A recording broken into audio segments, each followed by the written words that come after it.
The Middle East is not calming down, it's intensifying. The United States is surging troops into the region. Israel is hitting major targets.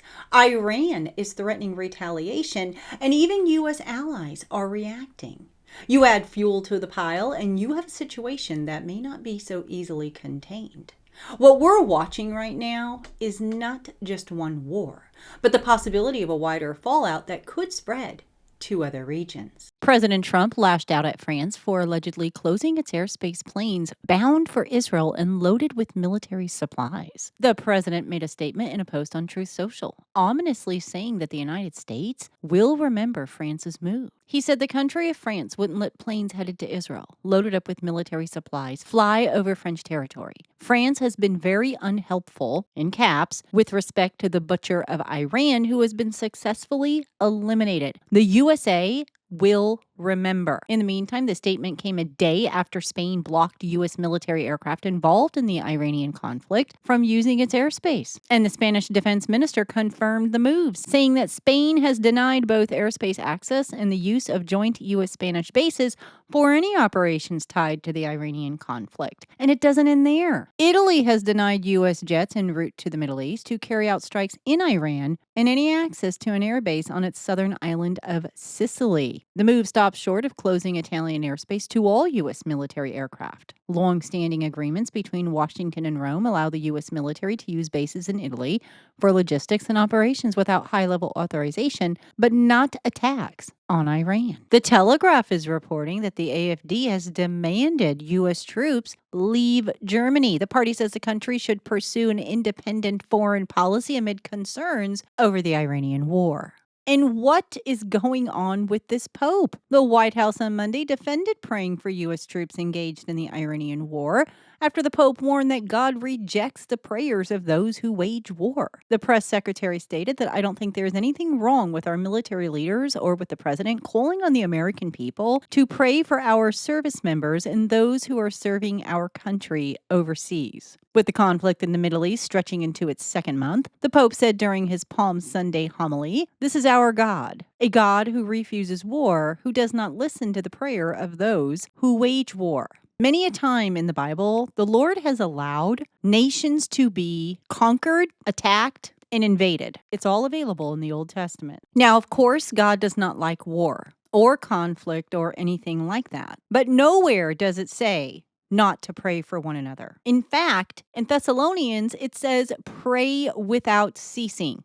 So pray for our troops, you guys. I don't care where you're from, the United States, wherever. Pray for one another. Pray for your troops. Now, with that said, the United States unleashed devastating airstrikes on an ammunition depot believed to house Iran's enriched uranium. The president posted the video on his Truth Social page showing the 2,000-pound bombs that set off a series of explosions in the night sky. The U.S. strikes came after reports that President Trump was considering a military operation to send special operation forces deep inside Iran to seize its stockpile of enriched uranium. Now, amid the bunker buster attack, an Iranian drone struck a fully loaded Kuwaiti tanker carrying 2 million barrels of oil near the Strait of Hormuz, sparking fears of an oil spill in the Persian Gulf. In the meantime, President Trump posted on his Truth Social about Iran the plans for his next move if they do not quickly agree to the deal that he is offering. The U.S. will obliterate the Iranian power grid,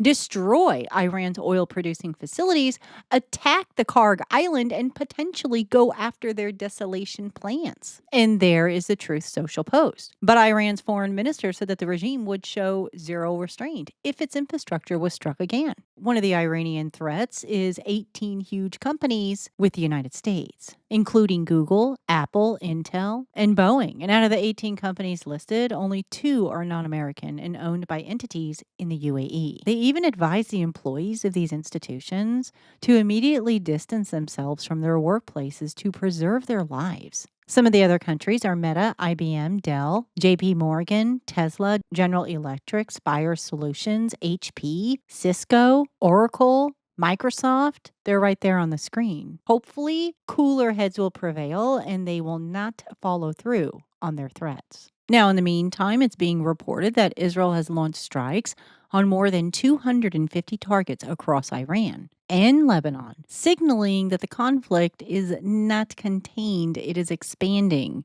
This is no longer just a standoff, you guys. This is an active escalation. The Kremlin has issued a chilling nuclear war warning and has blamed Trump's gross error. And it's coming from, again, former Russian President Dmitry Medvedev. He specifically warned that Donald Trump could spark a nuclear conflict in the Middle East with the biggest war yet to come. The former Russian President Dmitry Medvedev, now a senior security official, claimed that Trump had made a gross strategic error in taking on Iran. He predicted that Gulf states could respond to the crisis by seeking their own nuclear shield, dramatically increasing the risk of a wider conflict. He said the likelihood of a nuclear conflict there, unfortunately, has increased as a result of this unprovoked, extremely dangerous war that the United States has started. For 4 years to 2012, Medvedev's finger was on the Russian nuclear trigger as the country's president. He blamed the U.S. for what he called an unprovoked, extremely dangerous war, accusing Washington and Israel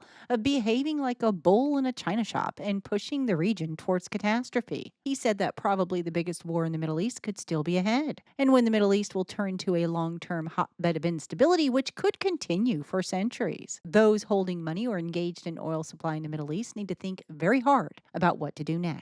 He spoke as Russia is accused of supplying Iran with battle-tested drones and intelligence on targeting in support of Iran, a charge that Moscow has denied. Finally, he stated, from a prosperous region as a result of this behavior of the U.S. together with Israel, something irreparable could happen. I think this is the price of a gross mistake, a strategic mistake of the White House. He said the consequences will be fatal for all participants because getting involved in such a ground operation at a great distance from the very same United States of America threatens with approximately the same consequences as what happened in Vietnam when Washington got involved in a foreign country located 1,000 miles away and for 10 years could not find a decent way out of this conflict.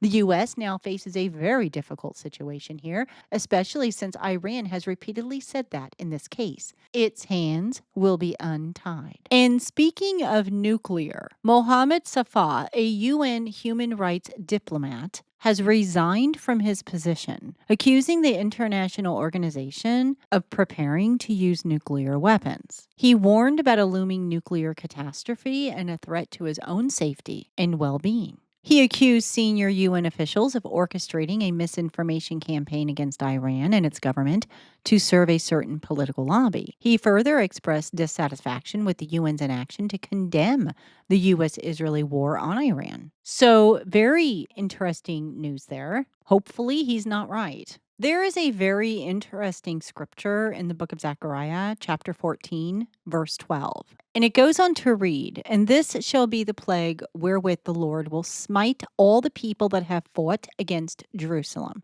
Their flesh shall consume away while they stand upon their feet, and their eyes shall consume away in their holes, and their tongue shall consume away in their mouth. And it shall come to pass in that day that a great tumult from the Lord shall be among them, and they shall lay hold everyone on the hand of his neighbor, and his hand shall rise up against the hand of his neighbor." So the verse right here, their flesh shall consume away while they stand, their eyes shall consume away in their holes, and their tongue shall consume away in their mouth. I don't know what kind of plague that is, but it definitely sounds like the effects of a nuclear weapon. And scientists have confirmed that that's exactly what would happen to somebody in the midst of a nuclear conflict. Will this happen during the Ezekiel 38-39 war, the Gog-Magog war? Possibly, but definitely a very interesting verse and could point to a nuclear war in the future. Fox News is reporting that jet fuel prices in the U.S. have more than doubled in a matter of weeks since the war. Prices jumped from about $2.17 to $4.57 per gallon by March 27th, and airlines are already adjusting.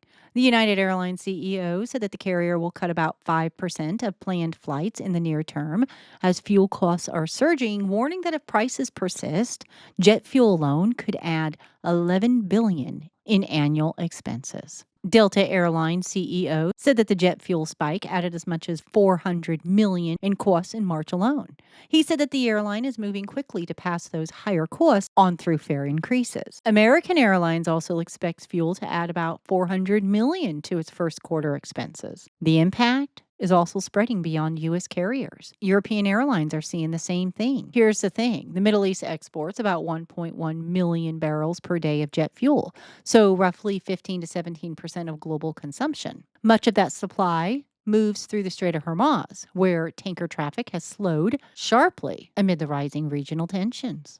It's also being reported that the Iranian regime has lowered the minimum age for participation in war activities to just 12 years old, a move that will likely fuel the concerns of human rights groups, which have condemned Iran's treatment of children. In a televised interview with state media, Rahim Nadili, a cultural with Iran's Islamic Revolutionary Guard in Iran, announced that the new initiative for Iran is recruiting participants to assist with patrols, checkpoints, and logistics. He said, since children are increasingly volunteering to take part, we have lowered the minimum age to 12. But let's talk about the troops in the Middle East, in case you're wondering. According to the New York Times, there are now over 50,000 American troops. 2,500 Marines, 2,500 sailors is keeping the number of American troops in the region at roughly 10,000 more than usual. While all of this is unfolding in the Middle East, there is a side story that's not getting very much attention.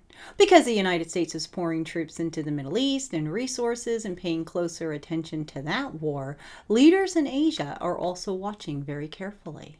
And they're becoming concerned. They want to know what this means for Taiwan, China, and just the Indo-Pacific.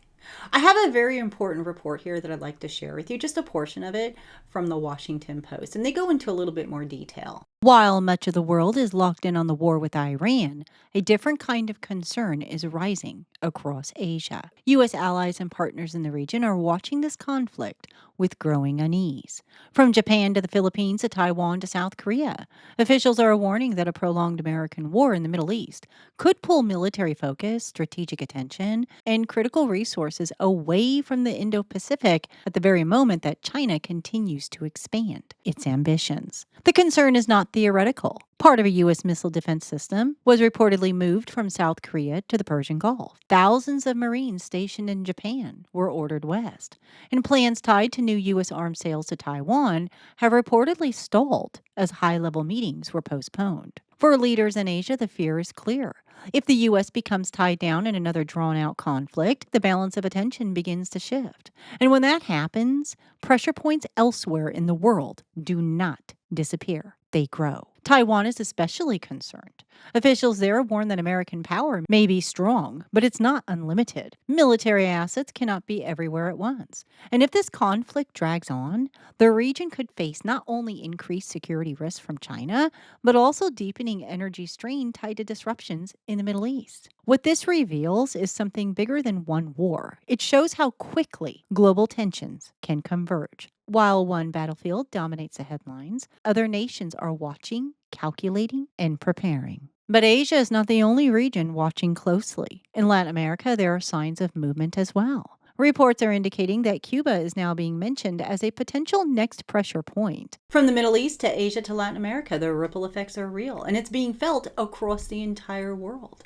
And the longer that this war continues, the harder it's going to be to ignore where it's headed.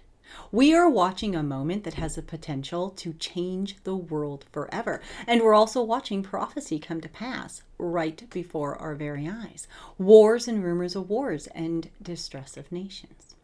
But those are your headlines for today. I'd love to hear from all of you. So please do leave me a comment below. Also, when you have a free moment, come and visit me on my social media pages as well as my website.